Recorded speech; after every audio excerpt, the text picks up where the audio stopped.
I want to move on to the 2021 quarterback class because this is a class that was, I won't say highly touted, but people thought it was going to be a pretty good class.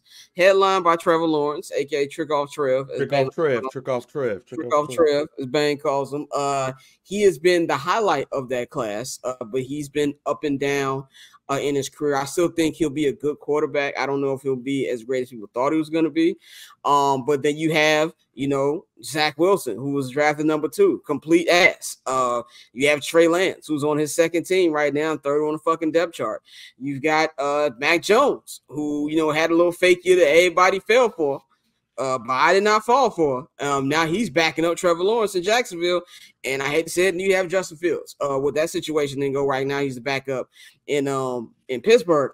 I look at it like this. To me, this class tells me that, like we've been saying all episode day, drafting a quarterback is a literal fucking toss-up. But at the same time, I also showed you the impatience of today's league that you're not giving these guys opportunity to really grow. I mean, just look at fucking Trevor Lawrence's first year. We talk about the great situation that Caleb's in. Urban Meyer, I could have did a better job than Urban Meyer. Like, Urban Meyer just did not even try his one only year that he had in Jacksonville. Then he came back, had a good year with Doug Peterson in year 2, made the playoffs, came back and beat the Chargers, even though they were down because he played like shit. They came back, beat the Chargers, and then last year he had an okay year. But once he got hurt, he never really, looked good for the rest of the season. And then we all know the terrible situation that Justin Fields was in. But even Justin Fields should have been drafted much higher than what he was. People overthought it. And when Zach Wilson, Trey Lance, I feel like that's just the new era we're in where these guys don't have the opportunity to grow. As good as Jordan Love was last year, he wouldn't have started. He would have started right away if Aaron Rodgers then played the same game that fucking Brett Favre played when he was playing. These weren't situations where they were just intentionally sitting Jordan Love like they did Aaron Rodgers. It's because you had a Hall of Fame quarterback in the fucking way. Now, almost every opportunity they're going to start, and you're going to need results right away. And that's why you see that class get ruined. So I want to go to Mike first, man. Mike, do you think this class is the class of bust or like a kind of a cautionary tale on how to not develop quarterbacks? I say it's 50-50, and it's on the GMs, it's on the scouters and everything. Because my thing is this. With Zach Wilson, what was really amazing? They loved the pro day. They loved that he spent around and just threw the ball deep pass. It was a beautiful ball. But I never understood, like, the pro days and the combines and shit like that. Okay, you run the 40. 9 times out of 10, you have what?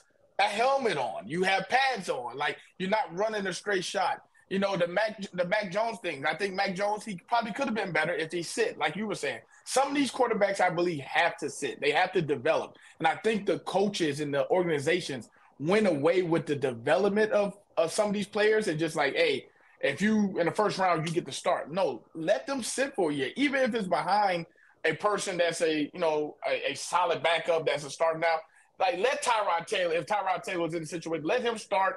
Let the rookie quarterback sit, watch, and learn from these guys. And we just went away from that. Like, Mac Jones was never going to be that gunslinger or going to get the ball downfield. You know why? Fucking he played with Devontae Smith and all those players. And guess what? Devontae Smith won the Heisman. Usually the person that's throwing to the receiver wins the Heisman. Yeah. Like, that doesn't make sense. Like, oh, Devontae Smith won the Heisman, but Mac Jones is the one that's throwing to him. So it's because Devontae Smith is the one that's getting open.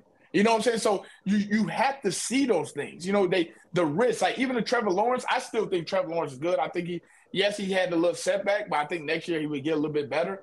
But I think that just the whole I don't think Trey Lance even got a chance. So I can't even speak on him. I don't even know what the hell he could do, yes or no. Trey Lance sitting behind Cooper fucking Rush. Like, he's third on the fucking depth chart. Yeah, like, so, but like some of these guys, like, I think it's 50-50. Like I said, you either got to evaluate these guys better. If it's not there, they should sit. I talk shit about J.J. McCarthy and all these other guys. Let them sit. Bo Nix, J.J. McCarthy, Michael Penix Jr., if you draft them, don't put them out there. Let those guys sit. Let those guys learn. Unless you that top-notch quarterback, you're Trevor Lawrence, you're fucking Andrew Luck, you're Cam Newton. Unless you those guys, yeah.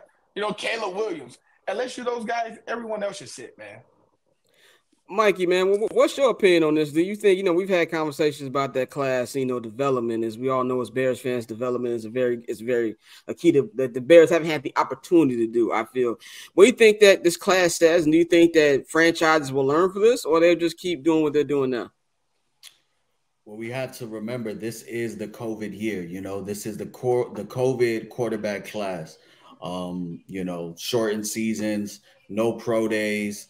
My thing when we look back at the quarterback draft of that year of 2021 is you had one surefire guy at the time, and that was Trevor Lawrence. Now, he has been underwhelming, I would say up until this point. He hasn't lived up to his billing.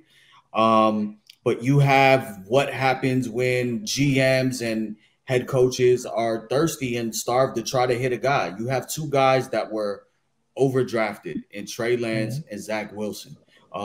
They needed to play more games in college, which they didn't. So what does that mean? When you're taking people that need more experience, they need to be in a situation where they could sit. Trey Lance was drafted with the expectation of replacing somebody that took them to a Super Bowl, Jimmy G. He wasn't ready. He was not ready. He still isn't ready. He really needed to be a draft and stash guy later, in the draft, but because of his tools and because everybody is chasing, the next Patrick Mahomes, these GMs, they just jump out their body and they say, fuck it, we're going to take a chance. Justin Fields and Mac Jones were probably the two. They were the two that slid. They're probably the two that should have been drafted before Trey and Zach. Those two both kind of fell into poor situations. They were mismanaged. A lot of people forget that Mac Jones really had a good rookie year with Josh McDaniels as his OC. Josh McDaniels as the OC understood how to mask Mac Jones' deficiencies. Like Mike was saying, Mac Jones is a solid quarterback if you're propping him up with A1 players around him like he was in Alabama. Kind of similar to Jalen Hurts, He's not a guy that you're going to go and win because of. He just needs to be a guy that get it to his playmaker. So, Bill Belichick went ahead and tried to replicate this with Matt Patricia and Joe Judge as the OCs, and that shit doesn't work. And then with Justin Fields, we all saw how that was. So, to go back to your question of do I think GMs are going to learn? No. Because this is the hardest position to get right in all of professional sports. And it's the most important position to get right in all of professional sports. So as long as these GMs continue, these GMs and these scouts and these coaches, as long as they continue to operate with the I'm the smartest man in the room mentality, they're going to always take a swing and they're always going to miss. So, I look back at it. It's crazy because Zach Wilson will probably be on a new team come to fall. Justin is on a new team. Mac is on a new team. Trey is on a new team. And Trevor's the only one there. And Trevor, this is going to be the year that they really, put the fire to his ass because he's been underwhelming.